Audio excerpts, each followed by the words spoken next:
Let's play a quick little game of keep or snippy cut.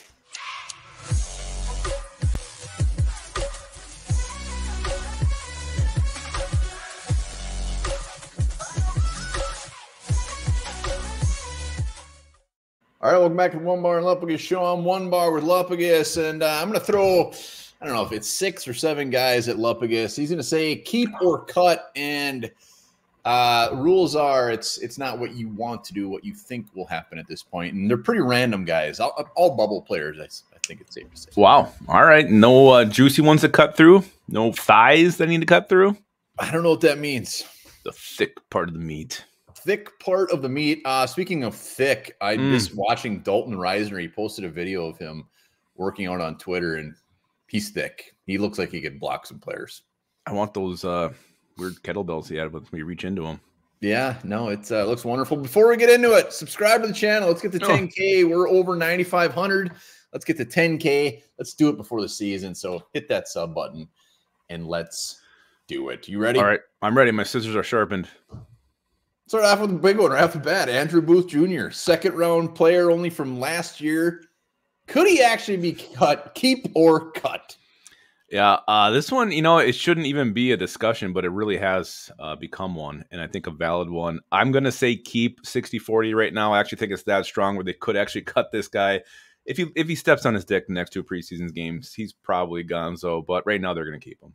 Trying to think of the last second-round player that got cut so damn quick, and I couldn't think of anybody. Yeah, I don't know. I have to rack my brain. I'm sure there's been somebody, but yeah, not good. And guys like Tyrell Johnson stuck around for a while. Willie Offord, was he a round 2 guy? He was round 3. Round 3. I mean, even you're thinking Viking only, huh? Yeah. I'm sure there's been some dandies outside, but. Think about it. I mean, he's got the Jay Wards, whether he's at safety or he's at corner, Juwan Williams. I mean, a guy like Jalen Williams, and if they just see something there, it's like, yeah, it's tough. It's definitely a possibility, which is a shock we're saying this as he's just starting his second year in the league. All right, next up. So Andrew Booth Jr. is being kept. Let's go to Troy Dye. Troy Dye, the vet inside linebacker. Jeez, what throws a wrinkle in this one is the Tanner Vallejo signing. Vallejo. Does it really throw a wrinkle in it, though? I mean, it depends. If you only have one spot, you want to keep a special teamer over a backup linebacker, that could be the thing. But I guess I'm going to lean toward keep, but I'm not very confident about it. All right. We should just name this show Keep. Just keep. I think they're going to at this point. I mean, ask me again in a week, it might be different. I used to watch an 80s movie all the time called Four Keeps with Molly Ringwald. I think it was called Four Keeps. Not How great. was it? Watched it a ton, though. I'm sure you did. All right, next up, we got Vidarian Lowe, currently slated as the backup left tackle to Christian Darrisaw. Cut him. You can find somebody on the waiver wire if you want to. You got guys who can play multiple positions. Blake Brandel could always move over to left tackle. Udo can play anywhere, just not very well. I think you can cut him and bolster a different position.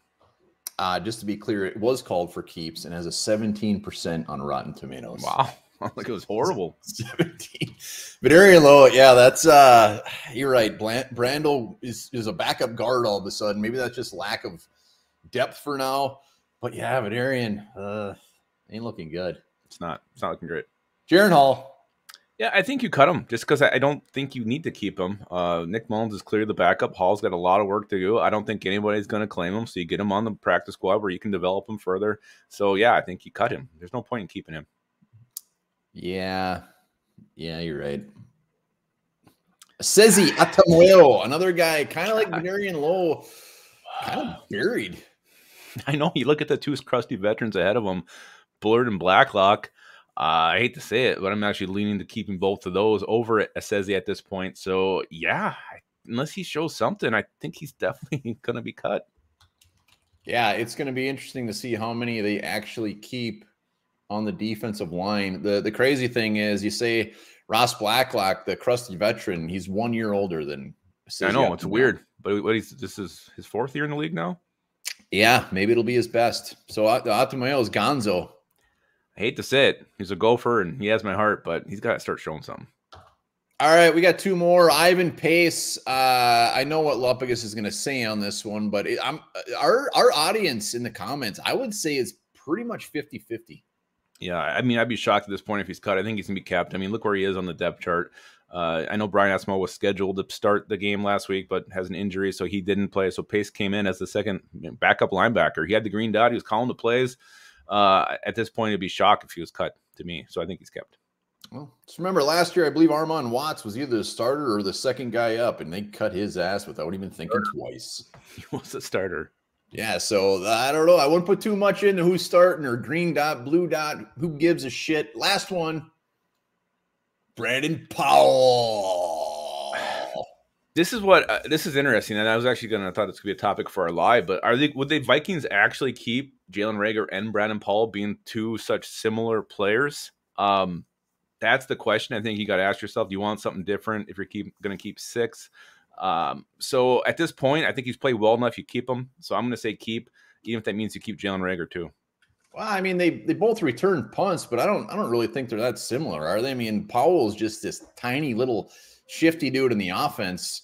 When you're looking strictly at receiver, I think they're pretty different. Yeah, they're both short receivers, quick guys with speed. I mean, I think they're very similar players. And Powell is like 4 inches shorter than Reagor. I thought Reagor was wasn't he like 5'10" with muscular buttocks and thighs? Jalen Reagor's 5'11". Brandon Powell's 5'7", I think. No. I mean, either way, they're both depth pieces, so guys who can return punts. So are they going to keep both the same guys? I don't know. I think you got to keep him. I think he's played well enough to keep him. You're keeping Brandon Powell. All right, so you got Booth is kept, Thigh is kept, Lowe is gone, Hall's gone, Atmoyle gone, Pace there, Powell. So that's both 50-50. It's fair to call it keep or cut.